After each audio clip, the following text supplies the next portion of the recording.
तो ये तस्वीर है, आपको मैं दिखा रहा हूँ। कुछ और जगहों पर ले चलते हैं आपको और दिखाते हैं कि अररिया और सीमांचल की सियासत में क्या असर है। क्या नाम है आपका? मायानंद शाह। तो सीमांचल की राजनीति में क्या चल रहा है? अभी तो यहाँ का फिर विधायक बनेगा जदयू का। कहाँ? अररिया इस सीट का जी। अरे तो 2 बार और से तो जीतेगा भी। अगले साल क्या हुआ नहीं हुआ उसको छोड़ दीजिए, इस बार का हम लोग रुझान देख रहे हैं। इस बार तो सब कह रहा है कि नीतीश कुमार कमजोर है, 75 साल उम्र है। ओहो, नीतीश कुमार कमजोर है, उसका कार्यकर्ता जो है ना बहुत बुलंद है। बुलंद है? हाँ बुलंद है। अच्छा चलिए ठीक है। तो ये तस्वीर मैं आपको दिखा रहा हूँ।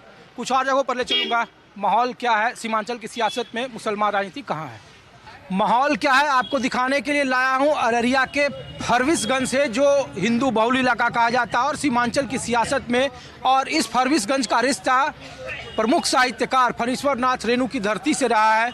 फणीश्वर नाथ रेणु, मैला आंचल, उनकी प्रति परिकथा हो या फिर मारे गए गुलफाम, तीसरी कसम जो बॉलीवुड में जिसके नाम पर फिल्म बनी। और फरविसगंज से आपको माहौल क्या दिखा रहा हूँ। फरविसगंज या फिर सीमांचल की सियासत में आप कह सकते हैं, जहाँ धूल भी है, फूल भी है, कांटे भी हैं, कीचड़ भी हैं, सुंदरता भी है और कुरूपता भी है।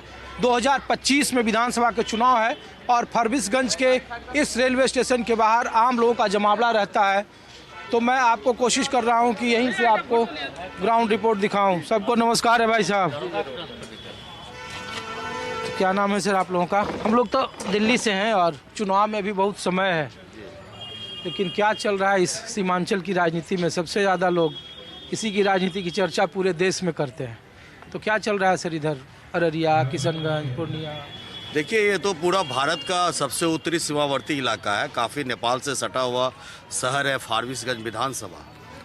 तो यहाँ भी अब बिहार विधानसभा के चुनाव को लेकर सरगर्मी यहाँ भी जारी है और अलग अलग दल के लोगों के द्वारा चुनाव की तैयारी शुरू कर दी गई है और लोग चुनावी मोड में आ चुके हैं। यहाँ का मुद्दा क्या है सर यहाँ का? ये ध्रुवीकरण, CAA, NRC या फिर यहाँ लोकल जो मक्का की खेती को लेकर के लोग बात करते हैं, यहाँ बिजली, पानी, स्वास्थ्य या फिर गारंटियों जो दी जा रही है, या फिर हिंदू मुसलमान का पॉलिटिक्स? देखिए, फारबिसगंज विधानसभा जो ये कृषि बहुल इलाका है यहाँ का, मैंने तो पहले ही बताया कि सीमावर्ती इलाका है। जो यहाँ का नकदी फसल है, जिस मक्के की फसल की बात आपने कही, फिर मूंगफली का फसल काफ़ी तादाद में यहाँ होता है, धान का फसल होता है। यहाँ के किसानों को जो उचित मूल्य मिलना है फसलों का, वो नहीं मिल पा रहा है।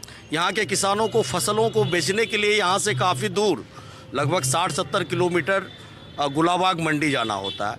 यहाँ फसल आधारित कोई बड़े उद्योग नहीं लगे हुए हैं, जिससे किसानों को उनका जो अनाज का उत्पादन होता है उसका मूल्य सही से मिल सके, वो आसानी से उसको बेच सके।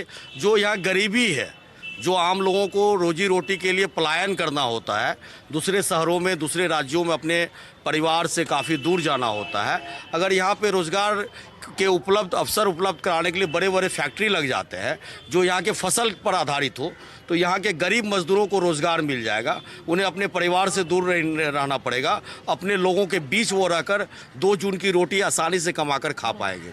ये बड़ी समस्या है यहाँ की। और आपका क्या नाम है सर? मेरा नाम है सर मधु मनीष।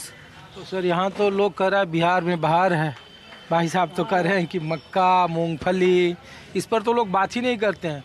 सीमांचल में जो भी रिपोर्टर या जो भी नेता बाहर से आते हैं, उनको सिर्फ लगता है मुस्लिम आबादी है, MY समीकरण है और आखिरी में ध्रुवीकरण होता है। तो चुनाव में जो मुद्दे हैं वो सब हैं या फिर यहाँ अभी भी वही तरह का मुद्दा दिखता है?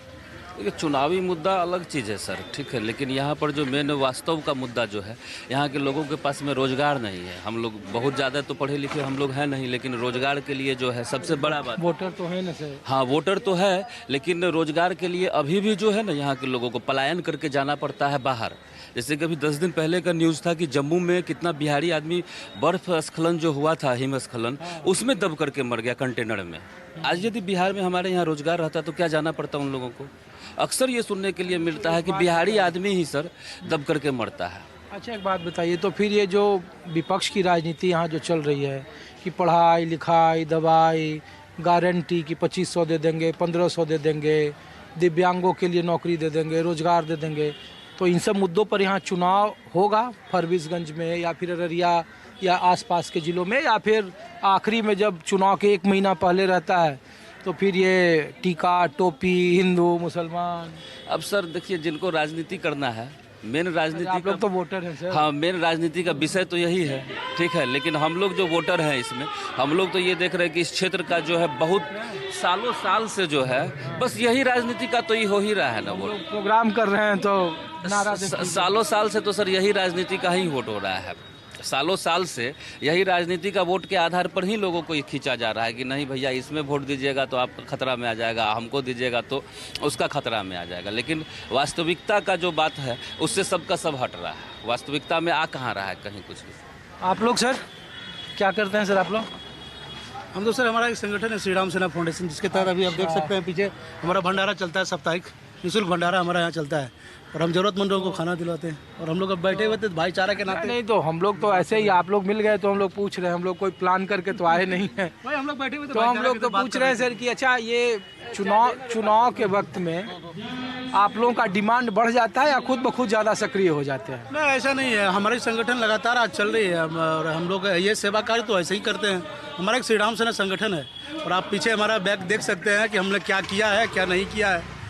इससे चुनाव को कोई मतलब नहीं है। पिछले कोरोना काल में हमने इतनी सेवाएं की है जिसमें रिकॉर्ड तौर हमको लगता है बिहार में ऐसा सेवा कोई नहीं किया होगा जितना सेवा हमने कोरोना काल में की है। बिहार की राजनीति में आप लोग किस तरीके से देख रहे हैं अगले 6 महीने की राजनीति को और इधर की राजनीति को, कम से कम हिंदू नज़रिए से? क्योंकि यहाँ तो सबसे ज़्यादा हम लोग घूमते हैं या कोई भी पत्रकार आए यहाँ तो आखिरी वक्त में सिर्फ वही एक मुद्दा खोजता है, घुसपैठिया, CA, NRC, जहाँ कहीं भी चौक पर जाएंगे यही बात होता है। क्या सर? हाँ, तो ये सब मुद्दा है। ये सब कोई मुद्दा नहीं। इस मुद्दे पर आप कब तक जो है कि एक ही मुद्दे पर कब तक राजनीति करते रहिएगा? जनता अब इतनी बेवकूफ़ नहीं रही, लोग जाग चुके हैं। अब एक गाड़ी आप निकालते हैं तो उसके लिए भी रजिस्ट्रेशन का 15 साल ही क्यों होता है? अब 20 साल से एक गाड़ी को रोड पर चलाए जा रहे हैं, अब ये खटारा हो गई है, अब वो बात नहीं है। और नेतृत्व दिशाहीन हो गया है। कभी महिला का अपमान करते हैं सदन में, कभी बीच सभा में अपमान करते हैं। तो अब लोग नीतीश कुमार, बिहार में नीतीश कुमार और ये खटारा गाड़ी इससे उब चुके हैं। लेकिन नीतीश कुमार की शिकायत लोग नहीं करते हैं, उनके खिलाफ गाड़ी खटारा हो चुकी है। इनकम्बेसी नहीं है जी नहीं, लोग ये नहीं कहते कि नीतीश कुमार अन्य राजनेताओं की तरह भ्रष्ट है। हम तो वोट देते हैं मुंह पर ना, हिंदू मुसलमान के नाम पर देते हैं। आज हमारी फार्मेसी की स्थिति क्या है कि अभी हमसे पहले लोगों ने बताया आपको कि यहाँ मक्का का खेती होता है हमारे यहाँ, इसका जो है कि कोई उद्योग नहीं है जहाँ की खपत हो। फिर लेकिन 5-5 मांस फैक्ट्री 20 वर्षों में लगातार 20 साल से इस फॉर्मेशन का विधायक भारतीय जनता पार्टी का है।